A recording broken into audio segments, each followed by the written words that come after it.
Tom Selleck, born in 1945, is one of the most enduring icons of American television, a man known for his dashing image, signature mustache, and Hawaiian shirt as Thomas Magnum in the hit series Magnum P.I. He became the embodiment of cool and rugged masculinity in the 1980s, an actor who won both an Emmy and a Golden Globe. Yet, after decades of maintaining a respectful silence, at age 80, Selleck has decided to speak publicly about one of the most profound and formative influences in his life and career, James Garner. Why would a man with a solid career and a stable private life keep quiet about a mentor and friend he had respected for many years? Is it possible that Hollywood, with its dazzling aura, creates an invisible pressure for stars to hide the elements that make them who they really are? Or is Selleck waiting carefully, afraid that his words will not be able to express the immense gratitude he feels? Let's explore the brilliant career journey and the hidden corners of his spirit, to understand the truth that Selleck finally revealed behind that perfect facade. Thomas William Selleck was born on January 29, 1945, in Detroit, Michigan, to a working-class family. His family later moved to Sherman Oaks, California, where Selleck grew up in the post-World War II era. Growing up in Southern California, Selleck initially developed a great passion for sports, especially basketball. He even attended the University of Southern California on a basketball scholarship, playing for the USC Trojans while studying business administration. Acting was not the career path he initially envisioned. However, fate had other plans. A drama coach at USC encouraged him to consider acting. After taking a few classes and appearing in a few commercials, including the famous Pepsi commercial of the 1960s, Selleck became attracted to the stage and the camera. With his natural charisma, tall stature, 6'3", and rugged good looks, he quickly became a standout, paving the way for his later legendary career. Selleck served in the California Army National Guard from 1967 to 1973, reaching the rank of sergeant. Selleck's early acting career was filled with struggle and perseverance. He guest-starred on numerous television shows throughout the 60s and 70s, including roles on The Dating Game and The Rockford Files. Although these were small opportunities, they helped him gain experience, hone his craft, and establish valuable connections in Hollywood. His career peaked in 1980 when he was cast as Private Detective Thomas Magnum in the hit CBS series Magnum P.I. With his signature Aloha shirt, Ferrari sports car, and recognizable mustache, Selleck became the epitome of 1980s masculinity. The show ran for 8 successful seasons, earning Selleck an Emmy and a Golden Globe. The role of Magnum was not only a commercial success, but also allowed Selleck to create one of the most enduring TV characters of the decade. Charming yet tough, witty yet profound, bringing warmth, humor, and authenticity to the role. Along with television, Selleck also branched out into film. His most notable work during this period was the comedy 3 Men and a Baby, 1987, a box office success that demonstrated his versatility beyond action roles. He also appeared in westerns such as Quigley Down Under, 1990, which he considers one of his best, highlighting his love of the genre.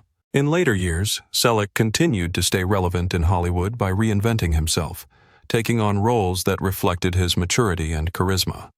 From 2010 to 2024, he played Frank Reagan, the New York City police chief and head of a law enforcement family, on the CBS drama series Blue Bloods. The role brought dignity, authority, and emotional depth, cementing his status as one of the most enduring television stars of all time. Behind the stage spotlight, Selleck's personal life was relatively stable, but still faced its early ups and downs. From 1971 to 1982, Selleck was married to model Jacqueline Ray. During this time, Selleck made one of the most important personal decisions of his life. He decided to legally adopt Jacqueline's stepson, Kevin Shepard. This decision reflected Selleck's deep sense of responsibility and desire to build a stable family life, despite the pressures of his burgeoning Hollywood career. Kevin later became a professional drummer and achieved success with the American rock band Tonic. After his divorce, Selleck's personal life led him to meet the woman who would become his lifelong partner, Jilly Joan Mack, an English actress and dancer. They married on August 7, 1987. The marriage was kept private, reflecting his preference to keep his personal life away from the intense scrutiny of Hollywood. They welcomed their only daughter, Hannah Margaret Selleck, in December 1988. Unlike many other celebrity children, Hannah chose a different path, developing a passion for horses and becoming a successful, internationally respected, competitive equestrian. The Sellecks chose to live in a peaceful setting, away from the bustling neighborhoods of Hollywood. They resided on a 60-acre avocado farm in Hidden Valley, near Thousand Oaks Westlake Village, California. Despite his fame, Selleck immersed himself in the day-to-day responsibilities of farm life. He expressed satisfaction in working with his hands on the land, explaining that physical work outdoors was far more satisfying than hitting the gym. Selleck humorously said that he worked cheaper than anyone I could hire, revealing his strong work ethic and pride in maintaining his home.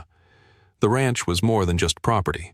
It represented a lifestyle, a philosophy, a counterbalance to the chaotic world of Hollywood. Ironically, his glittering career and stable off-screen life masked an invisible emotional debt and another hidden personal crisis, which Selleck only dared to address publicly when he turned 80. For decades, Selleck carefully avoided discussing James Garner in depth, fearing that his words could not capture the immense respect and gratitude he felt. It wasn't until he had the vision of a long and successful career that he was ready to share his true self about the man he considered not just a colleague, but a mentor, a role model, and ultimately a friend. After Garner's death in 2014, Selleck offered a brief tribute, calling Garner a mentor and a friend, and I will miss him. Selleck's long silence about Garner is at odds with how deeply Garner meant to him. Selleck recalls that his admiration for Garner began long before they worked together. Like millions of Americans, Selleck grew up watching Maverick in the 1950s, where Garner exuded a natural, approachable charisma that defied the grim, rugged cowboy image of the time. Garner had a rare ability to combine toughness with grace, sharp humor with genuine humanity. For Selleck, Garner represented something rare in Hollywood: authenticity. That early admiration turned into a life-changing opportunity in the 1980s when Selleck, already famous for his role as Thomas Magnum, was cast opposite Garner in The Rockford Files, Friends and Foul Play, and later in other projects. Selleck admits he was nervous before their first meeting, afraid that the great TV icon might seem aloof or cold. The hidden truth that Selleck revealed was not a scandal, but an outpouring of deep gratitude for an influence that had shaped his life.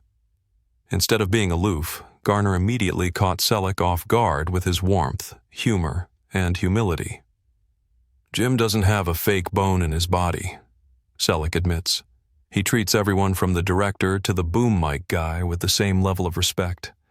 That taught me more about being a professional than any acting class." Garner's influence went beyond professional protocol. During his long days on set, Garner became Selleck's confidant, offering advice not just on the mechanics of acting, but also on how to survive in an industry that often chews up stars. Garner warned Selleck about the pitfalls of fame, ego, complacency, and the temptation to sacrifice integrity for success.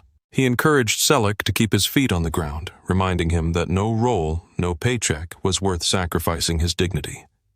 These lessons took root in Selleck, who frequently credited Garner with helping him navigate Hollywood without losing himself.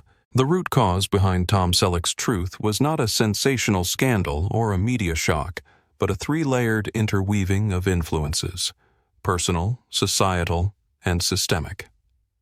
It was a quiet journey of a man trying to live up to the values he admired in James Garner, a mentor, friend, and moral role model whom Selleck followed throughout his career and personal life. James Garner has long been seen as a paragon of integrity. He was not only a successful TV star, but also a family man, loyal, steadfast, and calm. Garner's long marriage to Lois Clark became a profound inspiration to Selleck. At the height of his fame, rather than continue to be caught up in the Hollywood whirlwind, Selleck chose a different path. He left Magnum P.I. to spend time with his wife, Jilly Mack, and daughter, Hannah, on their California ranch. The decision was not impulsive, but the result of an ideal nurtured by Garner, choosing family and stability over the never-ending spotlight. But the road hasn't always been smooth. Despite his efforts to maintain his integrity, Selleck has faced social challenges, most notably the 2015 water lawsuit. Amid a severe drought in California, he was accused of illegally diverting some 1.4 million gallons of water from the Caleguas irrigation district to Hidden Valley to irrigate his avocado farm. The incident left the public questioning the image of an upright sheriff on screen in Blue Bloods, which suddenly contrasted with his personal actions in real life. Although Selleck settled the lawsuit by paying the entire cost of the investigation, the incident left a small mark on his image, a testament to the double pressure of living up to his ideals in a world of constant scrutiny. The culmination of that truth was not a lawsuit or a dramatic incident, but a moment when Selleck publicly acknowledged his personal debt to James Garner. The two men shared a deep connection, not through flashy statements, but through light-hearted conversations, stress-busting laughter, and an understanding of the burdens of celebrity. Garner, who had his own health and career struggles, was often the one to help Selleck find balance when he felt overwhelmed by the whirlwind of fame. He had a way of dispelling your worries with a laugh or a story, Selleck recalls. Jim made you believe that everything would be okay, even when the pressure was unbearable. Looking back, Selleck realizes that Garner was not just a colleague, but also a reflection of the man he wanted to become. Selleck's choice to break his silence was not to shock or change his image, but rather a sincere thank you. It's not a dark truth in the usual sense. No betrayal, no scandal, just deep gratitude and an immeasurable emotional debt. For years, Selleck kept this truth to himself, perhaps because he felt that public talk would diminish the depth of his influence. But as he turns 80, he chooses to share it with the world, as a way of affirming the values that have shaped him. "I owe him more than I can ever repay," Selleck says. "James Garner set the standard for everything I've tried to be. And at this age, I can honestly say I'm still trying to live up to it." This truth doesn't undermine Tom Selleck's image. On the contrary, it makes it deeper and more real. In an age where stories are exaggerated for attention, it's rare for a man to speak so openly about gratitude and personal honesty. It portrays Selleck as both strong and humble, an icon not because he's perfect, but because he knows who helped make him who he is. Tom Selleck's life and career are a rare example in Hollywood of the importance of stability, family, and personal integrity. The truth, revealed at age 80, isn't about a hidden tragedy, but a heartfelt tribute to a mentor who helped him find balance and avoid the trappings of fame. Selleck's legacy lies not just in playing Thomas Magnum or Frank Reagan, but in how he chose to live his life, prioritizing character over money and stability over glamour. This fact also raises a profound question. Is honesty and silent gratitude, as Selleck did for Garner, the last remaining dark truth we can accept? Or does society need to change its perception of the invisible burden celebrities face, where silence is sometimes not a cover-up, but a form of protection of sacred respect and dignity?